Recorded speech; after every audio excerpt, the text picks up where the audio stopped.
राजस्थान में अशोक गहलोत समर्थकों ने जो किया उसे लेकर कई तरीके की बातें हो रही हैं। ये तक कहा जा रहा है एनालिसिस में कि कांग्रेस का कोई टॉप लीडरशिप बचा ही नहीं। ऐसा कहा भी क्यों ना जाए, मतलब पार्टी का टॉप लीडरशिप जिस अशोक गहलोत को देश में पार्टी को लीड करने के लिए चुनता है, उनके अपने राज्य में पार्टी की टॉप लीडरशिप के खिलाफ विद्रोह हो जाता है। लेकिन एक कॉन्स्पिरेसी थ्योरी भी तैर रही है। कहा यह जा रहा है कि यह सब स्क्रिप्टेड है और कांग्रेस ने यह सब खुद करवाया है। लेकिन क्या यह सच में स्क्रिप्टेड है? आइए डिस्कस करते हैं। तो मामला यह है कि अध्यक्ष पद के चुनाव को लेकर कई तरीके के गंभीर सवाल उठे, जैसे कि कैंडिडेट कैसे तय होगा, नामांकन से चुनाव तक की जो प्रक्रिया है वो क्या होगी, जो प्रेसिडेंट बनेगा वो गांधी परिवार की छाया से बाहर रहकर काम कर पाएगा। जो आखिरी वाला सवाल है वो सबसे बड़ा सवाल है। मतलब कहा यह जा रहा है कि चाहे कोई भी प्रेसिडेंट बन जाए, रिमोट कंट्रोल जो है वो गांधी परिवार के हाथ में होगा। गहलोत के मामले में ये बात और गौर करने लायक है क्योंकि उनके कैंडिडेचर को सीधे गांधी परिवार ने ही बैक किया।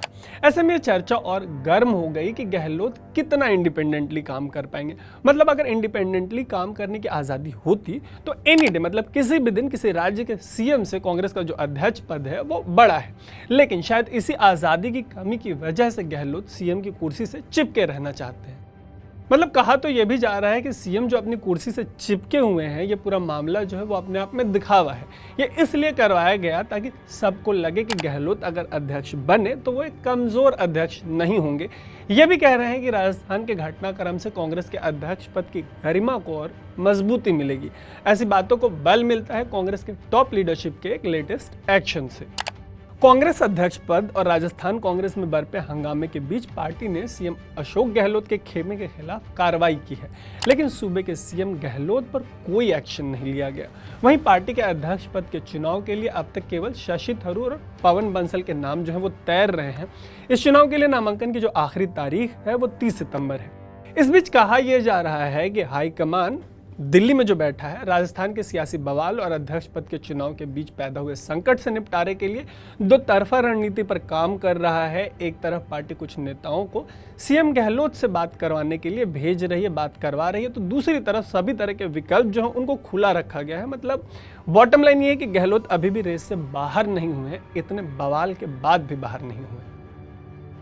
लेकिन स्क्रिप्टेड होने वाली कॉन्स्पिरेसी थ्योरी पर गंभीर सवाल है। सवाल इसलिए क्योंकि राहुल गांधी की भारत जोड़ो यात्रा लगातार चल रही है।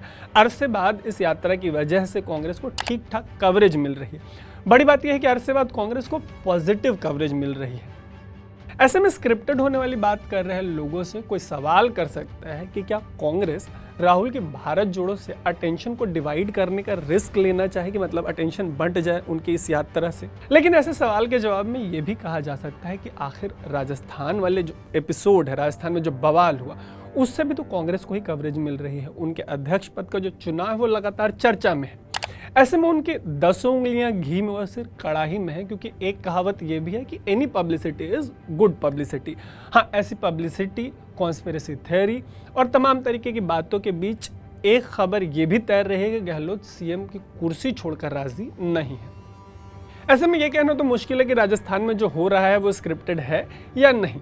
लेकिन आप बताइए कि आपको क्या लगता है, राजस्थान में कांग्रेस ने खुद खेल करा दिया या पार्टी के साथ खेल हो गया? कमेंट बॉक्स में इस पर अपनी राय जरूर दें। ऐसी ही स्टोरीज के लिए हमारे चैनल को सब्सक्राइब करिए, इस वीडियो को शेयर करिए, देखते रहिए अनकट। मेरा नाम है तरुण।